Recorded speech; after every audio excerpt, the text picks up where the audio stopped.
اهدنا الصراط المستقيم. Alhamdulillahi Rabbil Alamin. Nahmaduhu wa nasta'inuhu wa nastaghfiruh wa na'udzu billahi min syururi anfusina wa min sayyiati a'malina. May yahdihillahu fala mudhillalah wa may yudlilhu fala hadiyalah. Asyhadu an la ilaha illallah wa asyhadu anna Muhammadan abduhu wa rasuluh la nabiyya ba'da. Kita insyaallah akan meneruskan kajian surah Al-Isra. Nah, insyaallah kita akan meneruskan kajian surah Al-Isra pada kajian yang lalu. Kita diingatkan oleh Allah bagaimana bahayanya kemusyrikan. Jadi musyrik itu penyakitnya orang beriman. Sementara munafik penyakitnya orang Islam.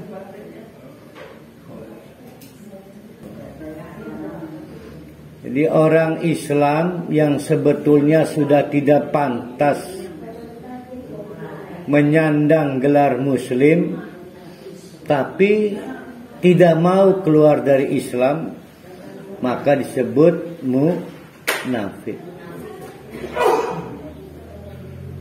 Orang mukmin yang percaya kepada Allah tapi masih butuh selain Allah, maka disebut musyrik. Nah, bahayanya kemusyrikan ini bukan hanya menggugurkan iman, tapi juga menggugurkan amal-amal soleh kita menjadi amal salah. Kita berpikir sedang beramal soleh, padahal amal salah. Kenapa amal solehnya jadi amal salah? Karena amalan-amalan kita bukan hanya karena Allah, tapi karena selain Allah. Jadi kemusyrikan itu juga muncul, merusak amal-amal soleh kita. Yang jadi masalah, ada orang belum tahu lalu jatuh pada kemusyrikan. Itu nggak ada masalah. Tapi orang sudah diberitahu, diingatkan, diancam bahayanya kemusyrikan, masih jatuh juga pada kemusyrikan, akan kita beri nama apa orang itu? Apakah orang blow on, budak, dungu, atau sombong sebagaimana kampanye iblis dan kawan-kawan. Satu sisi bisa disebut dungu, tapi dalam peristiwa agama, kedunguan yang dipelihara itu disebut kesombongan. Jadi tetap penyakitnya adalah penyakit sombong. Maka setelah Allah menjelaskan bahayanya kemusyrikan, ayat kita berlanjut agar kita ingat bagaimana sejarah iblis merusak manusia. Jadi sejarah iblis merusak manusia. Nah, makanya bapak-bapak, ibu-ibu, kalau kita ingat surat Al-Asr, ya, wal asri innal insana lafi husrin illal ladina amanu. Satu, beriman, ya. wa amilus sholihat, 2 beramal soleh. 3 wa amilus wa tawasau bil haqqi. Yang keempat wa tawasau bis sabr. Jadi ada berapa itu? Ada 4. 1 dibagi 4, jadi dapat berapa itu? 1/4. Masing-masing 1/4. Kalau kurang 1/4 jadi 1 enggak? Batal jadi 1. Kurang tawasau bis sabr berarti kurang 1-nya kan. Nah, kurang 1-nya itu masuk neraka. Itu berbeda kalau nomor 4-nya kurang maksimal. Itu beda. Jadi kalau kurang 1/4 gagal jadi 1. Kurang setengah tambah lagi gagal jadi 1. Kurang 3/4 tambah lagi gagal jadi 1. Jadi orang harus membuktikan amalnya karena keimanan. Maka dia akan memperoleh apa yang disebut dengan amal soleh. Cukup? Ternyata enggak cukup. Walaupun sudah punya 2 kali 1/4, terancam masuk neraka. Karena masih kurang berapa itu? Kurang 2 kali 1/4. Yang pertama yaitu kayak teman kayak beras dendam itu. Bukan itu juga. Wis mau. Alhamdulillah.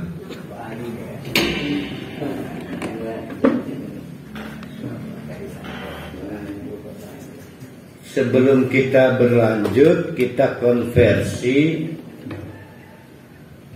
ke wal asri.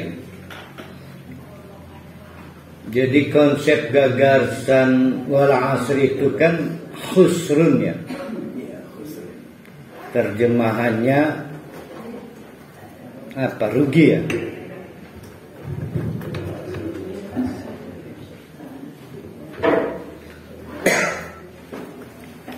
Terjemahannya rugi. Siapa yang ingat di Al-Hujurat larangan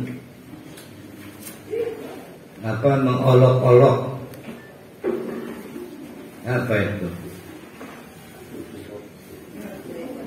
La yaskhar qaumun min qaumin. Sama itu kata-katanya. Yaskhar dengan lafi husrin itu sama. Jadi di wal asri innal insana lafi husrin diartikan rugi ya. Sementara di la yaskhar qaumun min qaumin diartikan jangan mengolok-olok orang lain. Nah, gagasan dasarnya namanya taskhirun. Taskhirun. Sin kha ra. Sakhara yusakhiru taskhirun. Ada orang sampai kehilangan kehormatan, itu disebut taskhir. Ada seorang ayah sampai tidak dihormati lagi oleh anaknya, maka orang itu mengalami taskhir karena dia husrun, diartikan rugi, padahal maksudnya hilang kehormatan. Ada kiai ahli ilmu, ahli ibadah, dipidana pencabulan santri. Oh, itu sudah khusrun, tashir. Oh, itu udah gak berani, itu diundang pengajian lagi udah gak berani. Dipidana mencabuli santri, di pengadilan terbukti tuduhan pidananya, terbukti mencabuli 11 anak santri, 11 doang. Jumlah santrinya 1000. Ini cuma berhasil 11. Nah, itu namanya tashir. Orangnya mengalami khusrun, sehingga tidak pantas lagi menjadi kiai, tidak pantas lagi jadi ustaz, tidak pantas lagi. Tapi waktu sudah tidak bisa diulang, karena ketidakpantasan dan jatuhnya kehormatan itu disimpulkan setelah kiamat.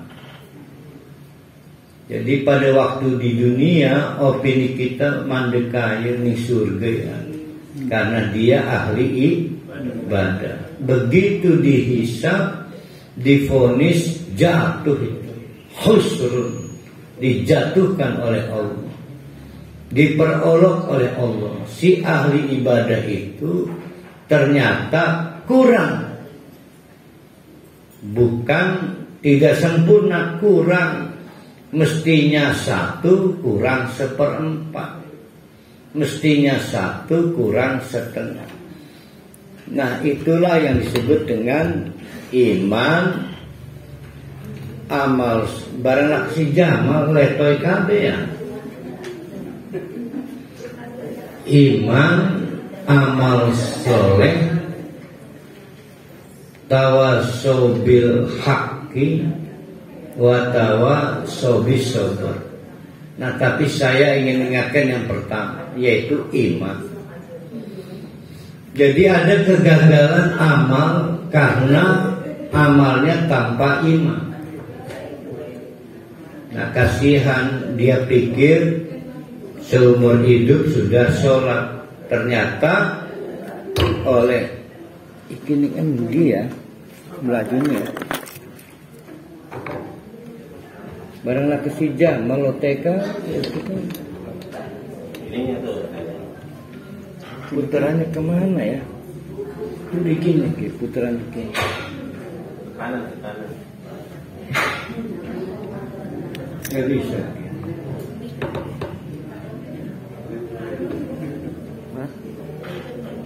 Baranglah kesijah mal wudu ya. Makanya si Jamal dia semati-mati ini Pak. Nah, jadi pakai ini, nah, jadi pecah.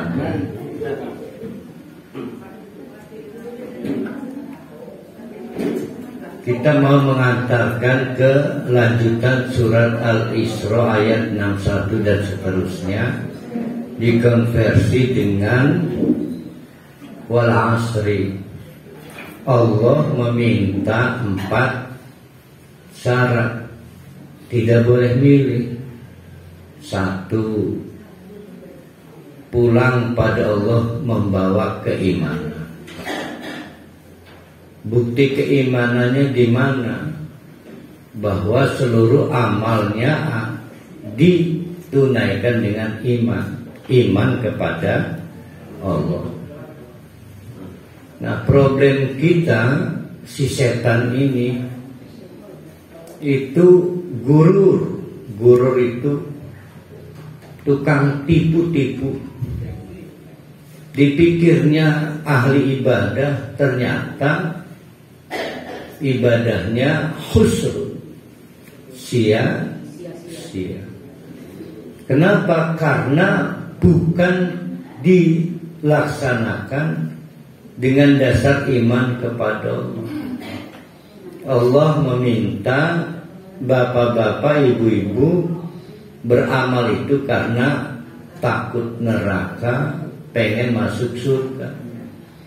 Tapi rupanya ada Tuhan lain yang mengkonsepsikan bahwa amalan itu bukan untuk akhirat, tapi untuk sukses dunia. Padahal ibu-ibu males sholat, males. Kalau bukan karena pengen sugih, males sholat. Itu namanya wa antum kusalah.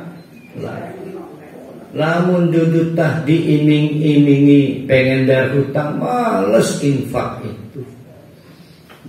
Nah itu berarti gagal di 1/4 yang iman tadi. Yang kedua, beramal soleh. Harus tepat amalnya. Berarti beramal dengan dasar ilmu. Kalau kita pengen tepat cara takbir dalam sholat dan rangkaian lainnya, ya pengajian, ya ngaji, ya cari ilmunya.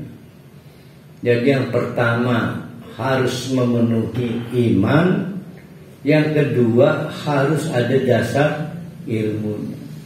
Nah, amal yang dasarnya iman, amal yang didasarkan ilmu itu disebut dengan al-haqqu. Alhamdulillah, bapak-bapak dijamin amal-amalnya karena takut masuk neraka dan karena saking pengen masuk surga dan tidak semaunya beramal, ada dasar ilmunya, sibuk pengajian. Tapi problem berikutnya timbul dan terancam rugi, khusrun, jatuh kehormatan kita. Kok jatuh? Kita pikir masuk surga, akhirnya masuk neraka, jatuh kan? La yashkhar taskhir. Kenapa? Karena tidak peduli pada orang lain yang tidak menegakkan kebenaran. Tidak peduli pada orang lain yang tidak menegakkan kebenaran. Tadi kebenaran isinya berapa tadi? Di dua kan, satu tegaknya amal karena iman pada Allah. Yang kedua tegaknya amal karena ilmu. Itu disebut hakun. Nah ada saudara, ada tetangga sibuk beramal tapi bukan karena Allah, karena dunia. Sudah gitu kan bukan dengan ilmu tapi dengan basis adat. Kita nyebutnya bid'ah. Lah kata kita, Ustaz jangan julid lah, biarinlah maunya dia begitu. Maka dapat dipastikan kita sudah hilang 1/4, yaitu tawasobil haqqi. Kenapa? Karena membiarkan orang lain melaksanakan amal tanpa iman dan melaksanakan amal tanpa ilmu. Hanya karena kerok deh, kepengen mengkonon. Sudah begitu, tambah lagi yang keempat. Untuk menegakkan amal dengan iman dan amal dengan ilmu itu berat. Bayangkan, jatuh cinta aja berat. Itu kata si Dilan. Jatuh cinta itu berat. Biar aku saja yang... Gimana si Dilan ngomongnya? Dilan satu.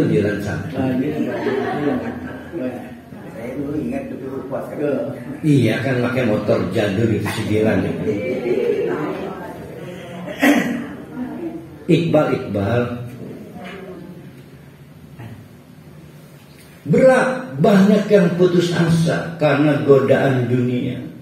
Banyak yang putus asa karena merasa best praktisnya beramal dengan dasar adat istiadat, bid'ah, susah dia ngomongnya, berat. Nah sementara dia miskin, Mau pengajian malu, nggak punya uang buat ngisi, tromol segala. Banyak yang problem. Akhirnya gimana? Akhirnya tetap terjebak dalam bid'ah. Orang jatuh. Apa yang harus kita lakukan? Menolong orang agar tidak putus asa. Jalan terus menegakkan kebenaran. Itulah yang dimaksud dengan watawasau bis sabr. Jadi sabar adalah pantang mundur.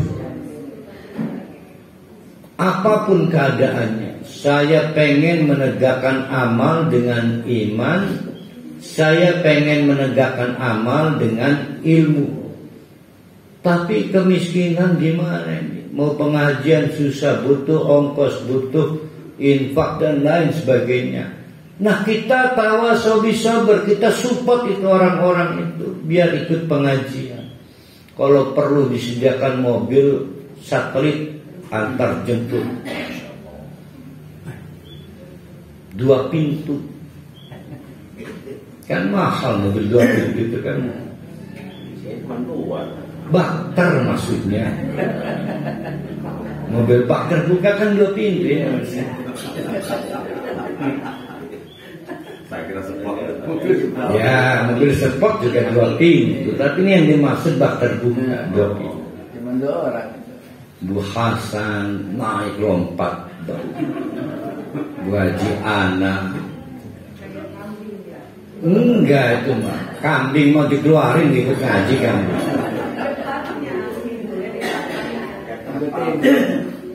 Mensupport orang agar mampu menegakkan kebenaran disebut dengan watawasau bis sabr.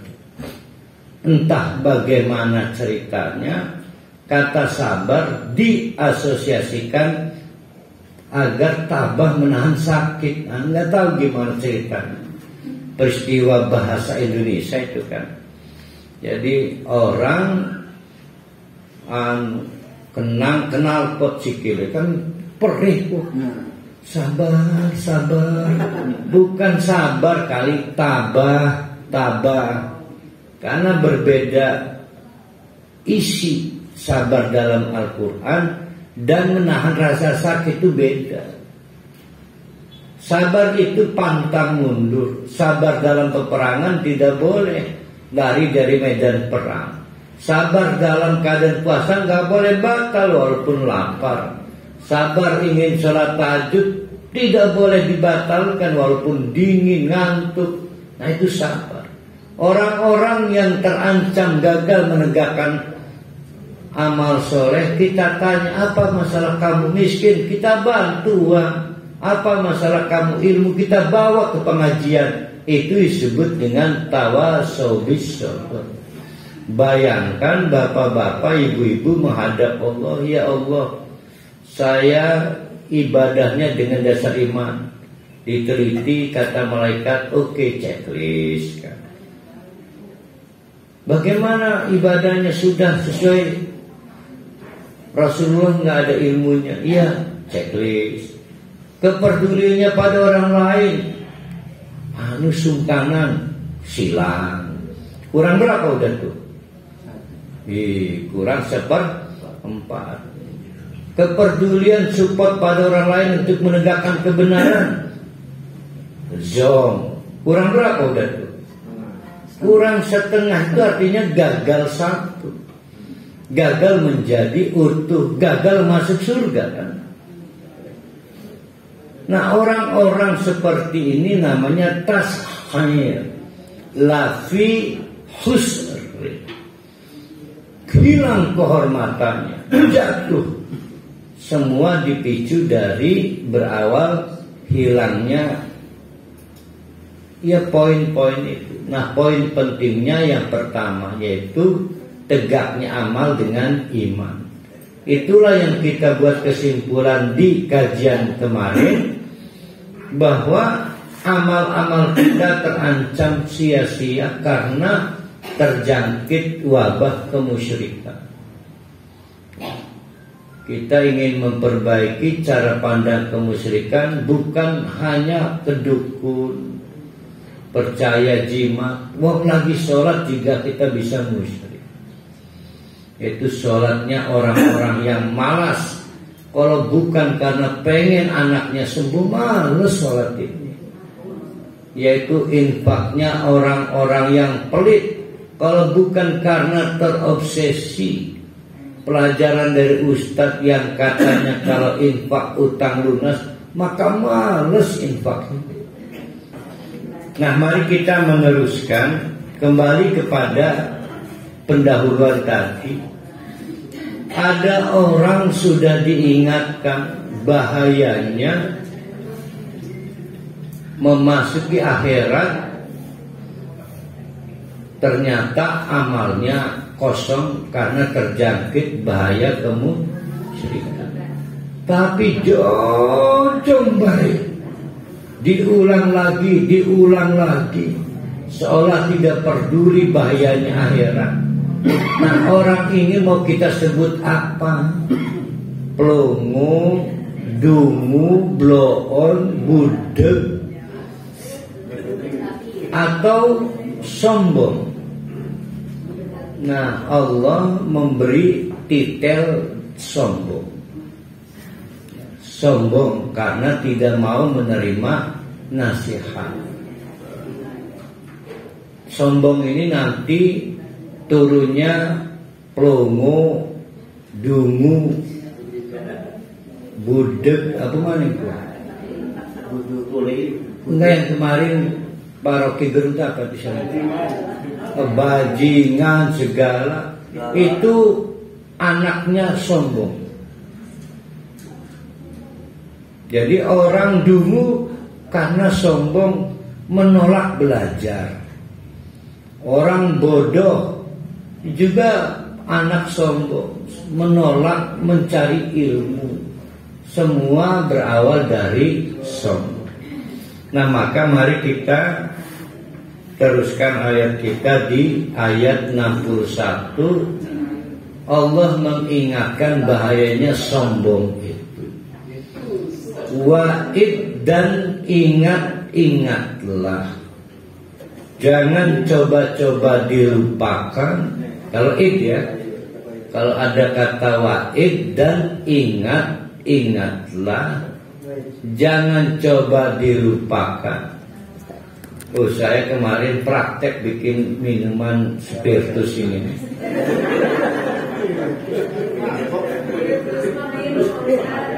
Iya, ini nih apa?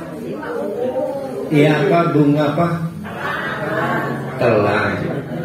Nah, oleh bu guru dikasih lemon, berubah warnanya jadi pink. Jadi pink. Jadi kalau dicampur air perasan lemon berubah jadi pink. Ini sih telang itu ya minuman spiritus. Begitu saya minum, aroma telangnya hilang, tapi aroma lemonnya juga gak ada. Akibat bid'ah itu. Akibat bid'ah. Kemarin praktek di sekolah. Wa'id, dan ingat-ingatlah, jangan dilupakan. Kulna, pada waktu kami, kata Allah, itu memerintahkan lil malaikati, kepada malaikat, usjudu, sujudlah kamu semua, li, karena, bukan kepada, li, karena siapa? Karena Adam ditetapkan oleh Allah sebagai manusia penerima mandat khalifah. Kalau li-nya diganti jadi kepada, musyrik dong. Hah? Itu mah terjemahan. Ini mah lagi nafsirkan. Li namanya li ta'lil. Karena maka orang-orang tua kita dulu nggak mau menyembah ke matahari pada waktu pendudukan Jepang karena dianggap membahayakan keimanan. Dulu ada murid Mansatu Cikulur ya, di zaman kepala sekolahnya kalau nggak salah Pak almarhum Ali Darda. Ya benar ya. Salah seorang pelajar ini nggak mau hormat bendera merah putih. Itu karena li. Nah oleh karena itu li di sini bukan li kepada, tapi li karena. Namanya lam ta'lil. Kenapa harus sujud? Karena Adam mendapatkan mandat dari Allah, legasi kehormatan untuk menjadi khalifah. Malaikat yang makhluk lama karirnya nggak kebagian.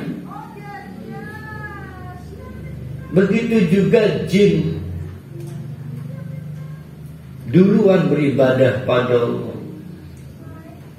Kalau hitung-hitungan jam terbang mestinya mah kalau nggak malaikat jin dibanding manusia. Tapi maunya Allah kan nggak bisa diatur. Dan Allah itu tidak perlu memberikan argumentasi kenapa memilih A, memilih B, memilih C. Nah, salah satu yang protes iblis menuntut argumentasi dari Allah. Allah kenapa bukan saya yang jam terbangnya lebih panjang? Nah itu berawal dari peristiwa, ayo mau terima nggak keputusan saya? Sujud kalian. Sujud.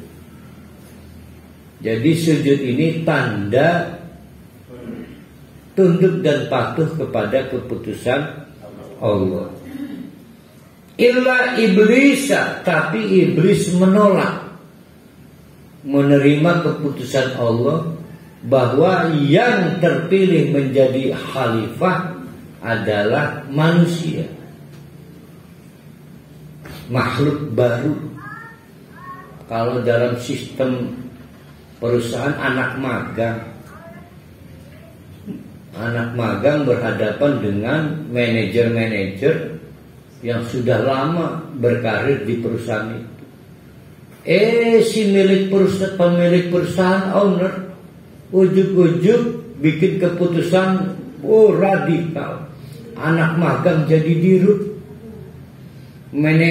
Dua manajernya gigit jari. Padahal sudah lama berkarir. Satu malaikat, satu jin. Kan dua manajer yang udah lama nih kesalip oleh anak magang. Malaikat nggak berdaya ngadepi ownernya Allah kan. Tapi iblis nggak mau terima. Iblis butuh penjelasan. Nah ini problem. Nggak boleh menuntut Allah memberikan argumentasi. Emang kita siapa? Kita bukan mandataris. Tapi kalau Pak Jokowi melakukan apapun harus bisa mengargumentasikan tindakan kebijakannya pada rakyat karena dia pesuruh rakyat. Kita mandatarisnya. Allah bukan siapa-siapa dan kita bukan siapa-siapanya Allah. Ya, jadi itu perbedaan. Nah iblis berkalingan sombong di sini. Lupa. Maka iblis meminta argumentasi. Qala iblis menjawab atau berkata, asjudu, haruskah saya bersujud liman pada someone khalaqta tinan yang terbuat dengan material dari tanah, sedangkan dirinya materialnya api. Secara head to head, head to head,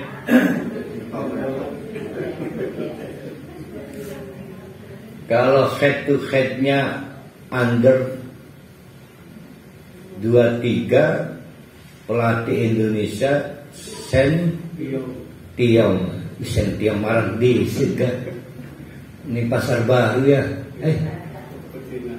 Kota Jakarta. Sentiong kan? Iya Sentiong. Itu head to head. Dia dari tanah, saya dari api.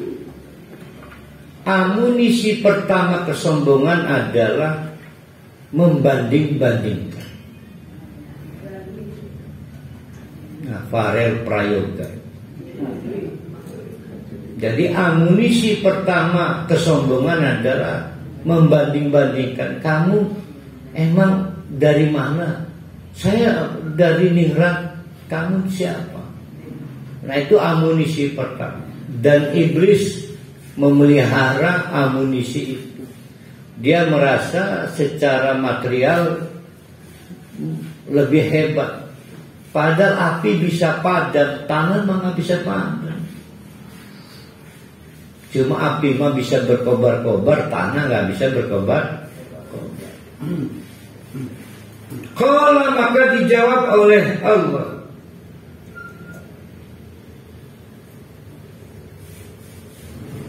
Oh, bukan Allah, malah masih iblis ya. Nah, setelah dialog-dialog lain, kalau di surat lain lebih lengkap ya. Allah menegaskan lagi. Ara'aitaka hadzal ladzi karramta 'alayya. Allah sing ora-ora bae. Ara'aitaka. Coba pikir Allah, ngelunjak orang. Ara'aitaka ngomongin Allah begitu. Bagaimana menurut Allah? Hadasal ini alladzi karramta, bagaimana Adam lebih kau muliakan alayya dibanding saya. Amunisi bandingkan tadi. Tapi Allah tidak bisa digugat keputusan. Ya. Allah itu tidak bisa digugat. Keputusan ini bersifat final, mengikat. Maka iblis meminta izin kepada Allah. Ingat, meminta izin kepada Allah dan diizinkan oleh Allah.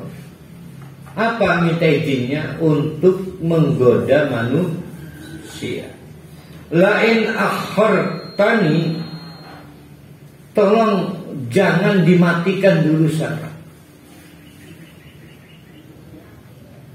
Tolong jangan dimatikan dulu saya. Ila yaumil kiamati, sampai kapan? Mati dalam huru hara kiamat. Jadi dia tidak mengalami sekarat kayak kita. Dia mati sebagai korban huru hara kiamat. Boleh nggak Allah? Oke. Kamu tidak akan mengalami kematian kecuali mati sebagai korban huru hara kiamat. Deal. Kalau begitu, saya akan mendayagunakan waktu la'ah tanikan, maka akan saya bikin rusak. Siapa? Dzurriyyatahu, keturunan Nabi Adam, illa qalilan, kecuali sedikit dari manusia saya nyerah. Siapa sedikit itu? Yaitu orang yang punya iman, orang yang punya ilmu, sehingga kepadanya dia sibuk menegakkan al-haq. Jadi orang punya iman itu memang sudah dapat vaksin lah ibaratnya, anti iblis. Tambah lagi ilmu, vaksin kedua. Kalau tambah lagi vaksin, kelihatan bodohnya. Divaksin, ini vaksin. Nah, yang menjadi masalah illa qalilan, berarti mayoritas itu rentan digoda. rentan digoda, belum tentu tergoda, rentan digoda. Dan minoritas anti digoda, terprotek. Nabi Muhammad tergoda enggak? Saya ulangi, qalilan ini minoritas, berarti lawannya mayoritas. Ini dalam hal sukses digoda atau semua digoda? Semua manusia. Nabi juga digoda, hatta Nabi Muhammad. Cuma yang rentan tergoda mayoritas, hanya minoritas yang tidak tergoda. Bahaya kalau iblisnya pakai Rexona. Aduh, Rexona ini kan sudah terbukti ampuh menggoda.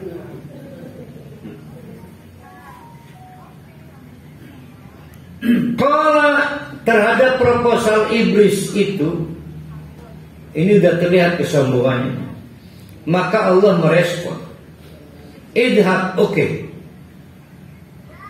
proposalmu untuk merusak anak keturunan Adam secara majority, saya terima. Idhab, kerjakan,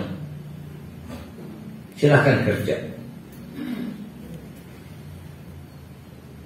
Gamenya adalah faman tabi'aka, siapa yang sukses jadi followermu, minhum dari kalangan keturunan Adam yang mayoritas itu, maka fa inna jahannama jazaukum, maka automatically dapat balasan neraka. Itu adalah jazaan maufurun, balasan yang paling logis. Balasan logis itu gimana? Ada pedagang dikereleki ibu-ibu, tambah semangat, ditambah ya. Ini bukan kebaikan, kesel. Si pedagangnya kesel, wudel kupingnya, maka ditambah terus. Ini bukan kebaikan. Ada juga orang yang ibu-ibu saking sayang ke anaknya, maka bentuknya marah. Itu bukan kemarahan, saking sayang. Tapi tindakan Allah maufurun, tidak marah, tidak juga yang lain. Emang setimpang, ya. Jadi sudah pas takarannya, tidak meleset lagi. Setuju nggak iblis? Kalau jadi follower kamu, itu artinya ganjarannya neraka. Setuju? Deal, oke. Fastafjiz, oleh karena itu, mari kita berlomba. Kata ditantang nih sama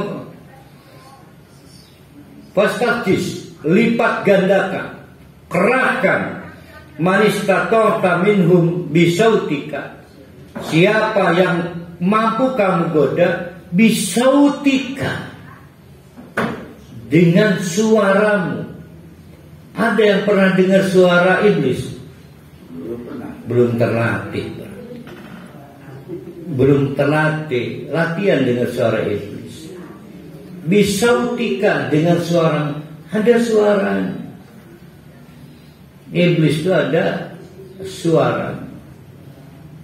Suara setan kan. Kita nyebutnya suara kejahatan. Nah, karena dia tidak dalam bentuk audio, maka kita menyebutnya suara hati. Nah, kata suara itu lirik lagu Hijau. Hijau daun apa hijau? Hijau daun. Suara, dengarkanlah aku. Hijau daun. Dulu mah hijau tuh, sekarang udah tambah daun.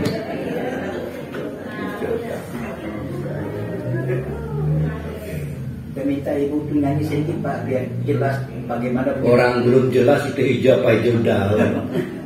Masih konflik mah. Bahkan Allah mempersilahkan, bukan pelanggaran kalau iblis itu melibatkan banyak kavaleri, banyak pasukan. Jadi kata Allah, wa ajlib, libatkan alaihim untuk mereka, bi khailika, dengan pasukan brigadir mobil berkuda. Kalau memang butuh kecepatan. Bayangkan oleh kita, iblis dipersilahkan oleh Allah mendaya gunakan segala kekuatan, yang penting manusia tergoda. Bahkan warojilika, dengan pasukan kavaleri, artileri, segala yang dimiliki. Belum cukup, wasyarikhum fil amwal, minta bantuan IMF untuk dapat dukungan logistik. Jadi ini paket anti gagal ini iblis ini. Wal aulad, begitu juga dapat dukungan dari anak-anak. Kebayang gak ini? Allah mengizinkan sistem anak merusak orang tuanya. Jadi anak itu dapat proteksi nggak dari Allah? Anak nggak ada proteksi. Jadi banyak orang tua tergoda setan. Setan menggunakan anak-anak kandungnya. Berarti anak ini tidak dapat vaksin anti cacar. Hati-hati, kedatangi anak ternyata dia kaki tangan setan. Padahal anak kandung. Nah ini dibuktikan oleh Allah. Begitu juga harta-harta yang kita miliki. Walaupun harta yang halal, diizinkan oleh Allah, setan masuk melalui harta-harta itu.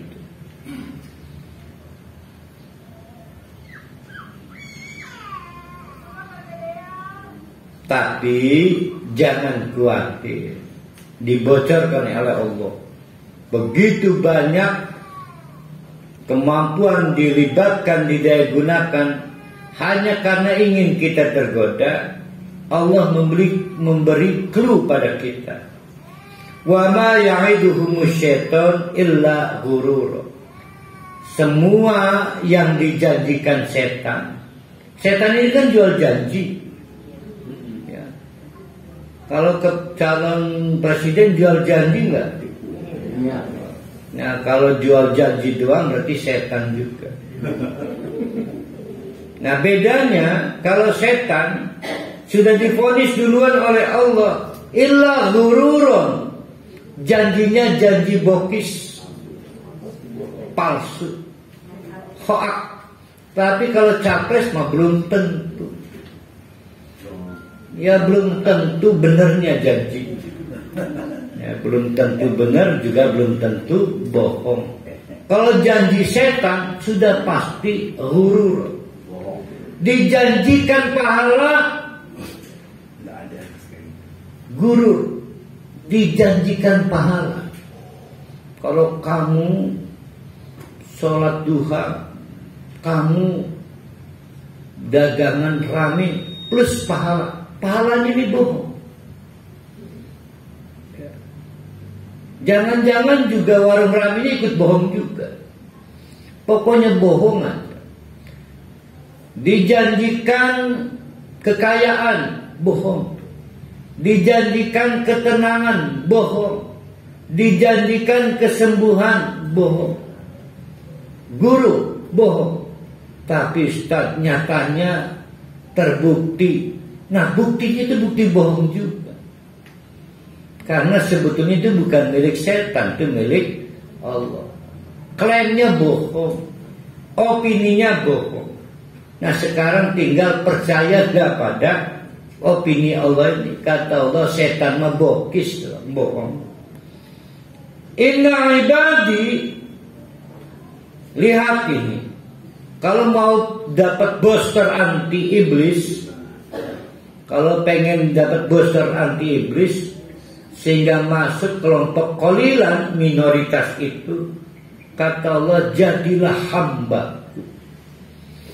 Kenapa? Inna ibadi, karena sesungguhnya hambaku. Berarti hamba stripku. Itu laisa laka, tidak bisa kamu hai iblis alaihim mengalahkan mereka. Laisa laka sultan, kamu tidak memiliki kekuatan alaihim mengalahkan hambaku. Jadi cuma satu boosternya, namanya booster hambaku. Itu pasti didatangi iblis dengan banyak membawa godaan, dijamin tidak akan tergoda. Ustaz, untuk menjadi hamba Allah Ta'ala ini mudah atau sulit, Ustaz? Mudah lah.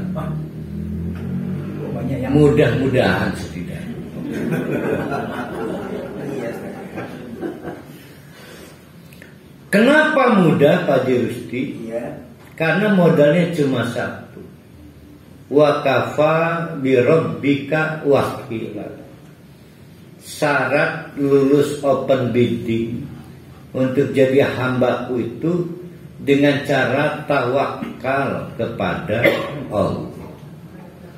Wa kafa bi rabbika wakila. Untuk jadi hambaku, kata Allah, cukup menjadikan Allah wakil segala urusan kita. Urusan akhirat yang paling tahu siapa? Allah. Serahkan pada Allah. Urusan rezeki yang paling tahu siapa? Allah. Serahkan pada aturan Allah. Jadi ada enggak yang tidak diurus Allah? Karena tidak ada yang tidak diurus Allah, serahkan segala urusan kepada Allah. Nah, itu namanya syarat untuk jadi hambaku. Mudah kan? Berapa syarat Haji Rusti? Satu. Ya mudah. Banyak syaratnya. Kalau 2 sudah mulai sulit, 3 mulai sulit. Tapi kalau syaratnya masih nunggu MK lagi, namanya lebih dipersulit lagi. Ya syaratnya adakan. Kenapa kita harus tawakal pada Allah? Begini jalan berpikirnya itu. Orang musyrik saja pada situasi emergensi pasti tawakal pada Allah. Siapa yang pernah kelelep? Oh iya, lulus. Enggak, bapak-bapak yang pernah kelelep dalam waktu lama enggak? Kelelep masuk air set. Dari help jadi hop. Asalnya help. Hanya hilang, tinggal help. Terakhir jadi lep. Oh, di tengah-tengah perubahan help, ada durasi waktu. Dia kembali kepada jati dirinya, good spotnya, fitrahnya. Ingat Allah itu pasti dengan caranya sendiri. Allah, padahal orang musyrik, apalagi kita. Ya. Pernah nggak naik kapal ke samudra? Jangan samudra deh. 5, 6, 7, 8, 9 mil naik perahu. Menjauh dari daratan, kita lihat bentangan luas. Aduh ya Allah, nanti siapa yang nolong saya ini? Pernah nggak naik kapal dalam bentangan luas? Jangan nyebrang Bakahuni, itu mah pendek. Kopasus saja ngelangi itu mah. Nah, yang kerja di Oxford kan, kalau penambangan lepas pantai. Saya pernah berangkat dari Lontar Brambang menuju Ancol, durasi 6 hari. begitu lepas menuju Krojo itu, gimana? Saya udah mulai mengecil. Dia sudah mengecil, siapa yang bisa nolong saya? Kalau saya teriak, siapa yang dengar? Tapi Nabi Yunus teriak aja dan ngomong ke Allah itu. Di dalam ikan apa itu? Ya? Ikan nun. Ikan buaya. Yang jelas nggak mungkin ikan kue, nggak mungkin ikan gurami segala. Saya tadi malam mampir di rumah makan Indra. Ada 3 perkara kenapa mampir. Kurang pengajian dari kurang. 1, merasa udah sehat, pengen makan enak. Yang kedua, ulang tahun anak saya Citra terlambat. Yang ketiga, alhamdulillah subscribe udah lewat 1000. Pikir saya ada pecel lele. Ternyata adanya pecak bandeng, gurami paling murah 3 on. Pokoknya karena daftar harga yang paling murah. Akhirnya belilah yang paling murah 3 on. Ternyata suwe masaknya. Suwe masaknya. Waktu sudah melewati 21.00. Citra harus ngantuk, Intan harus ngantuk, sumeh. Ternyata nggak mahal, 3 on aja nggak jadi makan kita. Akhirnya memang semangat. Itu ikan gurami. Indomaret Cipocok. Itu ikan lele saya, itu melanggaran saya. Kalau siang ada soto Bogornya, soto mie. Nah ya sebelah kirinya ada serabi. Apa saya? Ya karena itu kan dekat Pak Wali kan. Nah iya, kita melayani mangan kuno. Sambal bakar kan. Kan Pak almarhum Pak Topik. Enak. Gue iya saya aneh itu ramean, bah itu ngarang tahu itu nih. Murah kan? Oh murah, nanti kita datang nih ya.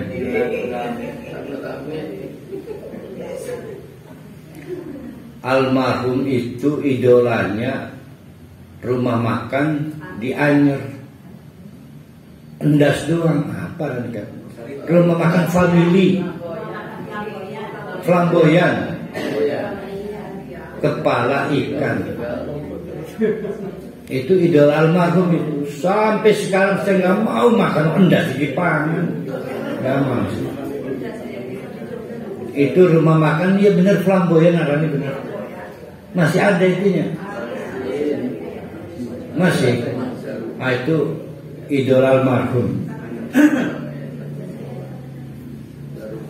Mari kita buktikan bahwa tawakal itu kunci anti setan. Karena tawakal itu sebetulnya God spot, fitrah. Fitrahnya orang itu tawakal pada Allah.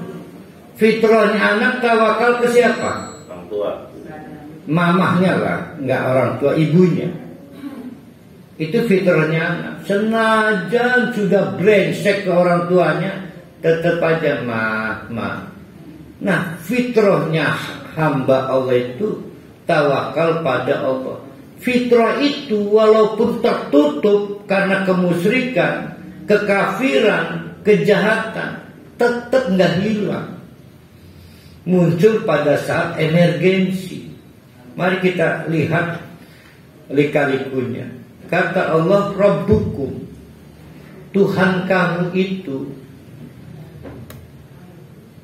adalah alladzi yuzzilakumul fulka, yang menjadi dasar kenapa kapal bisa berlayar.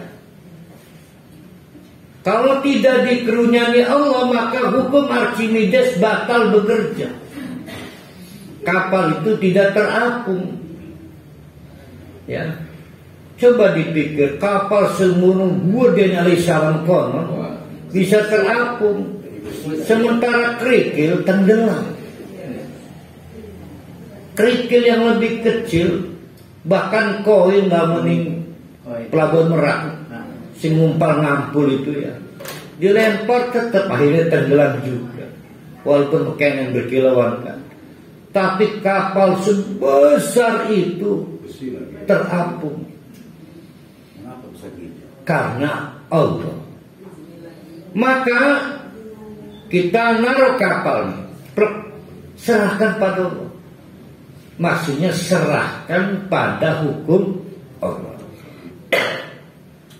Menyerahkan diri pada hukum Allah dengan hukum Archimedes itu namanya tawakal. Cuma kita nggak paham bahwa itu tawakal kita. Nanam semangka, tumbuh semangka. Bukti tawakal bukan pada Allah. Bukti tawakal, nggak bisa bapak-bapak nanam semangka pengen melon kan? Nggak bisa kan? Kita tidak berdaya pada hukum Allah. Itulah bukti tawakal kita. Begitu juga membiarkan kapal terombang-ambing di lautan, itu bukti tawakal kita.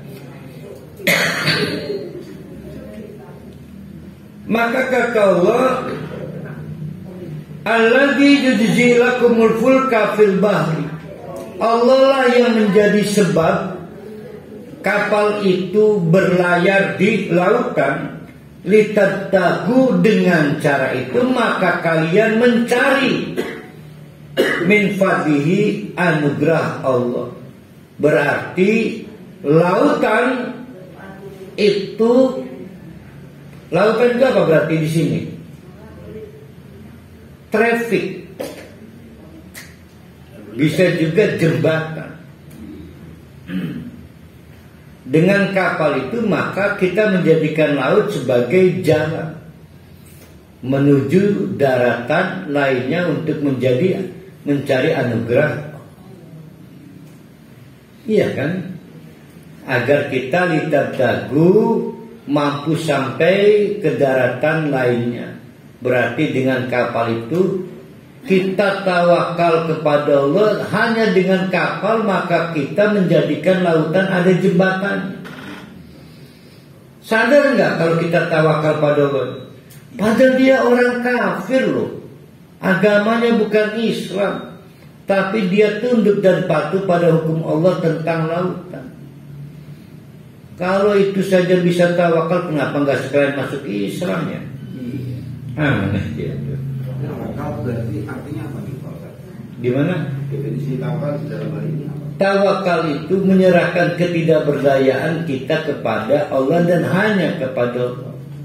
Yang bisa mengatur hukum laut selain Allah siapa? Mungkin Pak Jokowi? Nggak bisa ya. Nah berarti orang kafir sekalipun tawakal dalam hal aturan laut kepada Allah. Jadi tawakal itu kebutuhan dasar. Dia fitrah, dia God spot. Sayang selama ini kita tutupi, yang menyebabkan setan bisa masuk menggoda kita. Kalau tawakal ini kita eksplor terus, bukan hanya di ujung kegiatan, tapi semenjak kita merencanakan kegiatan, setan nggak akan masuk.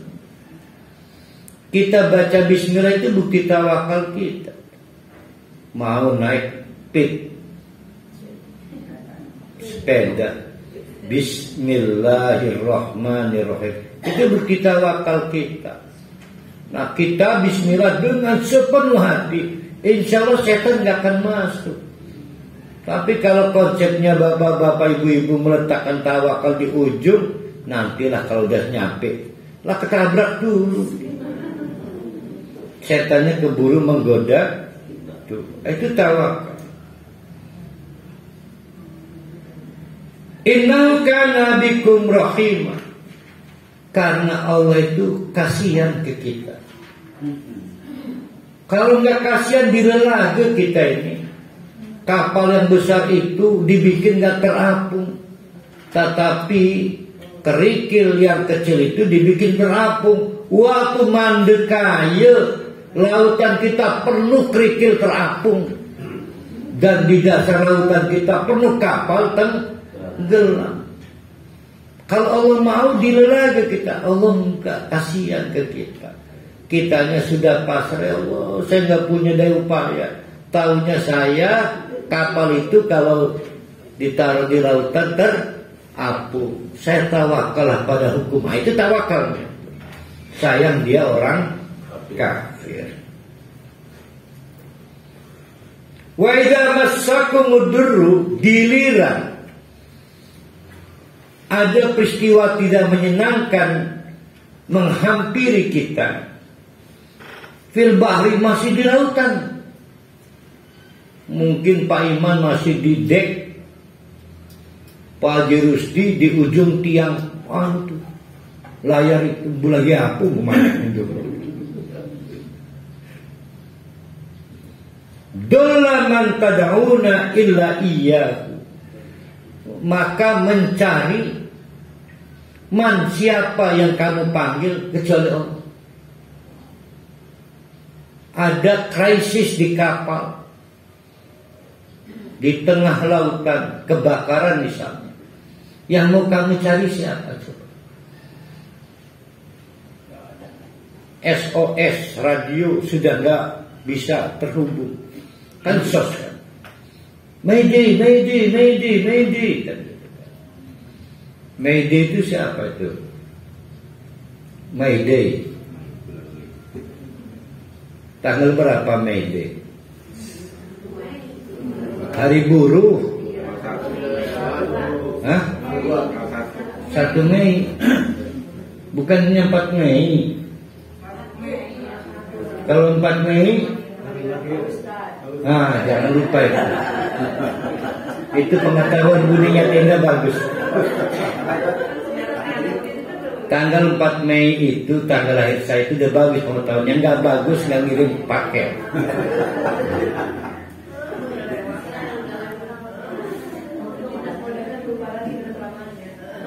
Dapat dipasti dulu ada drama Tampomas, tenggelamnya Tampomas. Bu, saya dulu sanawiyah sedih bisa gambarkan di drama radio itu. Allahu Akbar, Allahu Akbar. Kemarin terulang lagi pengusiran Rempang itu. Allah, mirip Tampomas. Padahal yang mengucapkan Allah belum tentu tukang sholat. Tapi dalam keadaan orang tertekan, itu pasti muncul tawakalnya. Nah Allah itu namanya tawakal. Yang tadi menaruh kapal di lautan, tunduk dan pada hukum Allah, itu tawakal. Sekarang tawakal dalam keadaan emergensi. Falamma najakum ilal barri, giliran sudah ketolong sama sar, dibawa ke daratan, kamu tidak tawakal lagi. Karena memang dia bukan orang mukmin, tapi orang kafir. Wa kanal insanu kafuro. Itulah kenapa orang disebut kafir. Kenapa orang disebut kafir? Kafuro. Karena menutup-nutupi kebutuhan asasi dasarnya. Kafuro, to cover, nutupi. Aslinya butuh Allah, tapi kafuro, to cover, ditutup-tutupi. Nah, kita tidak nutup-nutupi. Emang kita mau butuh Allah. Tulis di paus, saya butuh Allah, itulah tawakal. Sementara mereka kalau nggak kepepet, saya nggak butuh Allah. Kan gitu doang bedanya. Nah, kekafiran mereka karena nutup-nutupi fakta bahwa sebetulnya mereka butuh Allah. Dari mana tahunya? Satu, pada saat menyerah pada hukum Allah, hukum besar alam raya. Naruh kapal, hukum dasar Allah. Nanam semangka, takut kan kalau tumbuh melon kan. Udah pasrah, aku tawakal kepada Allah. Dan pada saat emergensi, walaupun ditangani bidan terhebat, dokter kandungan terhebat, suaminya nggak berdaya itu, nunggu persalinan istrinya. Begitu keluar sujud syukur itu. Padahal dia udah bayar besar untuk klinik terbaik, dokter terbaik, tetap aja dia nggak berdaya. Ini adalah urusan Allah. Padahal suaminya penjahat, nggak pernah sholat itu, tetap aja kan. Begitu lahir, senang itu, bahkan tiba-tiba jadi tukang adan dia. Tukang adan, bukan model adan, bukan itu mah Pak Ganjar ke model adan. Ini mah tukang adan. Karena ngadanin bayi. Saya mah lagi nggak mengkritik, nggak nyindir. Dah sekarang kita paham ya. Sekarang bayangkan, afa amintum, kok bisa nyaman ya? Afa amintum, kok bisa nyaman ya? Ayah sifa bikum janibal barri, pada saat suatu masalah itu disingkirkan, didaratan. Ayursil alaikum hasiban, atau datang perkara baru, ada angin topan lagi di darat. Kok bisa nyaman yang gak butuh Allah itu? Jadi kok bisa nyaman butuh Allah hanya pada saat kepepet? Emang kita tahu kapan topan datang? Kan gak tahu.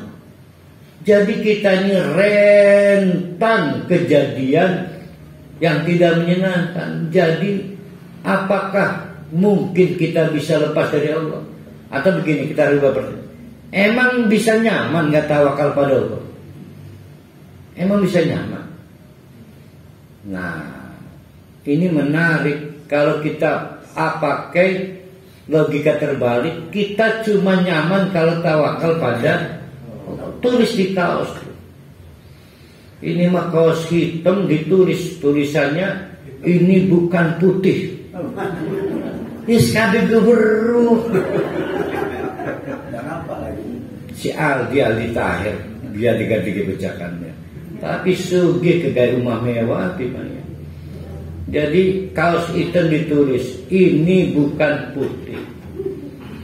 Kalau mau tulis saya cuma nyaman dengan tawakal pada. Itu maksudnya di sini. Summa la tajidu lakum wakila, padahal kamu tidak menemukan wakil satupun. Tidak ada kecuali Allah. Am amintum, atau kok bisa nyaman ya? Ayyu'idakum fihi taratan ukhra, ada orang yang dipanggil, dijanjikan satu saat, dijanjikan di saat yang lain diingkari. Jadi lep-lepan, tidak stabil. Kok bisa nyaman ya? Satu saat dikasih subsidi, saat yang lain dieksploitasi dengan pungutan pajak. Kok nyaman ya? Kan berarti bukan Allah yang stabil, kan cuma Allah. Yang tidak stabil kan selain Allah. Fayursil alaikum qasifan minar rih, maka orang itu kemudian dikirim angin topan. Fayughriqakum bima kafartum, yang menyebabkan orang itu tenggelam jadi korban hanya karena kekafiran, menolak bertawakal kepada Allah. Pertanyaan saya, bapak-bapak, ibu-ibu merasa nyaman kalau punya uang atau kalau punya Allah?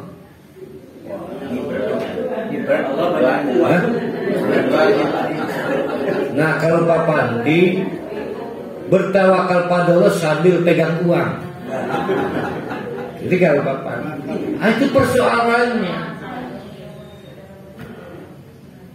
Jadi yang benar, kita nyaman kalau punya Allah.